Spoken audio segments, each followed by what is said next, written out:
Germ classes में आपका स्वागत है दोस्तों। जर्म क्लास के अंतर्गत आज हम लोग जर्म का जी पढ़ेंगे, यानी कि जीके ट्रिक पढ़ेंगे। और जीके ट्रिक में पढ़ेंगे हम लोग पुस्तक एवं लेखक का पार्ट 1। यूट्यूब पे आपको ट्रिक तो बहुत मिल जाएंगे, लेकिन उस ट्रिक को भी याद करने के लिए ट्रिक लगाना पड़ेगा। आपको पता ही नहीं चलेगा ट्रिक देखकर ये किस चीज का ट्रिक है, दादा के नाम का ट्रिक है या बाप के नाम का ट्रिक है, कुछ पता नहीं चलेगा। ट्रिक ऐसा होना चाहिए कि ट्रिक स्वयं बताए कि मैं किस चीज का ट्रिक हूँ, मैं किस टॉपिक का ट्रिक हूँ, मैं किस चैप्टर का ट्रिक हूँ। ट्रिक ऐसा होना चाहिए। जो युद्ध लड़ा है ना, वही बताएगा कि युद्ध में कौन से हथियार को किस समय चलाना है, किस समय नहीं चलाना है। यानी जो कंपटीशन लड़ा है, जो सफल हुआ है, वो बताएगा कि कंपटीशन में कहाँ कहाँ दिक्कतें आती है। केवल ट्रिक बना देने से नहीं होगा। ट्रिक बना दिए, वायरल हो गए, लोग देख लिए कॉमेडी की दृष्टि से, वैसे स्टूडेंट का कल्याण नहीं होगा, उस टीचर का कल्याण होगा जो कि ट्रिक बना रहा है। क्योंकि वो ट्रिक खुद को वायरल करने के लिए बना रहा है, आपके कल्याण के लिए नहीं, आपको कंपटीशन में सफलता के लिए नहीं। क्योंकि वो ट्रिक आपको याद ही नहीं रहेगा। ट्रिक स्वयं बताए कि मैं किस चीज का ट्रिक हूँ, तब ट्रिक कारगर होगा, तब कंपटीशन में जाके आपको फायदा करेगा और वो ट्रिक कंपटीशन में याद रहेगा। वरना सारे ट्रिक गोल हो जाएंगे। एक ही शब्द से कई सारे नाम होते हैं, तो केवल एक अक्षर से ट्रिक बना देना काबिलियत नहीं है।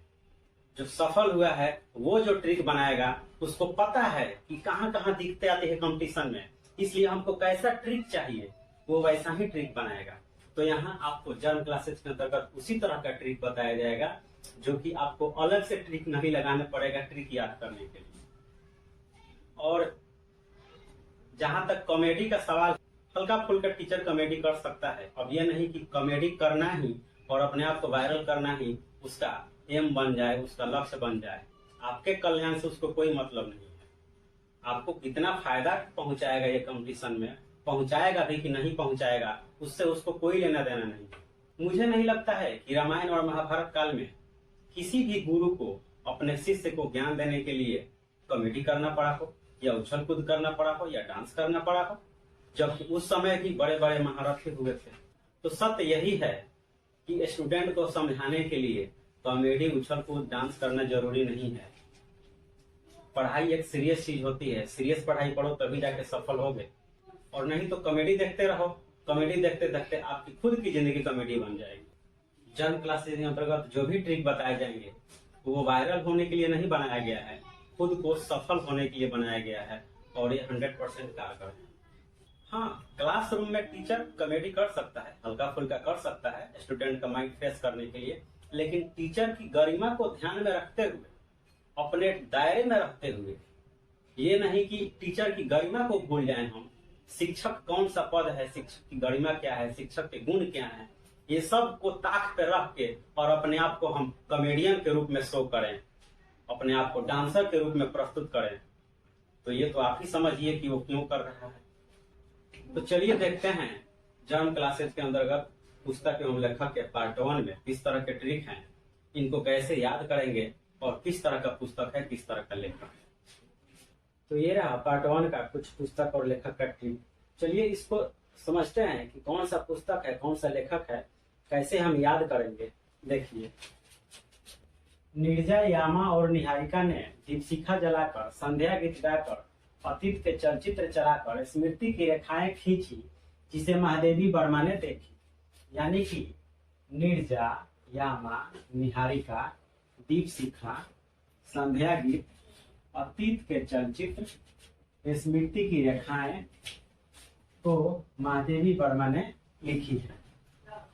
नेक्स्ट है, रविन्द्रनाथ टैगोर ने करु गोरचित्रा एवं गीतांजलि के साथ पोस्ट ऑफिस में पोस्टमास्टर और राजा राजर्षि के कागज की नाव पर आवारा पक्षी को महुआ दिया। यानी कि रविन्द्रनाथ टैगोर ने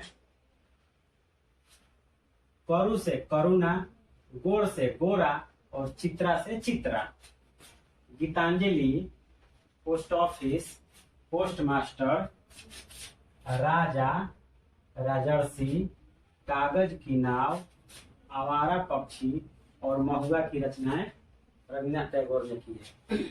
रविन्द्रनाथ टैगोर की रचनाएं इतनी सारी है, उपन्यास, लघु कथा, निबंध, टोटल मिला के बहुत सारी रचनाएं हैं। रविन्द्रनाथ टैगोर की रचनाओं को एक ट्रिक में समाहित करना बहुत ही मुश्किल है, यानी नामुमकिन है।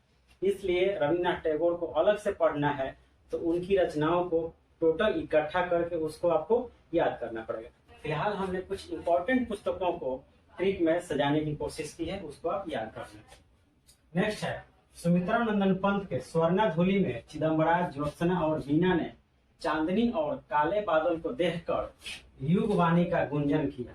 यानी कि सुमित्रा नंदन पंत ने स्वर्णाधुली, चिदम्बरा, ज्योत्सना, वीणा, चांदनी, काले बादल, युगवाणी और गुंजन की रचनाएं की है। नेक्स्ट है प्लेटो ने इयोन, सिंपोजियम और रिपब्लिक को स्टेट्समैन के लॉ के बारे में बताया। यानी कि प्लेटो ने इयोन, सिंपोजियम, रिपब्लिक, स्टेट्समैन और लॉ नामक पुस्तकों की रचना की है। नेक्स्ट है सुनीता और सुखदा ने कल्याणी को परखकर जैनेन्द्र को त्याग पत्र दे दिया। यानी कि सुनीता, सुखदा, कल्याणी, परख और त्याग पत्र की रचनाएं जैनेन्द्र ने की है। ठीक है। नेक्स्ट और लास्ट है महर्षि वेद व्यास ने महाभारत और भगवत गीता लिखी है। यानी कि महर्षि वेद व्यास ने महाभारत और भगवत गीता की रचनाएं की है। ये ऐसे भी सिंपल सा लाइन है, याद रख सकते हैं। तो ये था हमारा पार्ट 1 का कुछ पुस्तक और लेखक। इसको लिखिए या स्क्रीनशॉट लीजिए और इसको याद कीजिए। चलिए मिलते हैं फिर एक इम्पोर्टेंट वीडियो में, इम्पोर्टेंट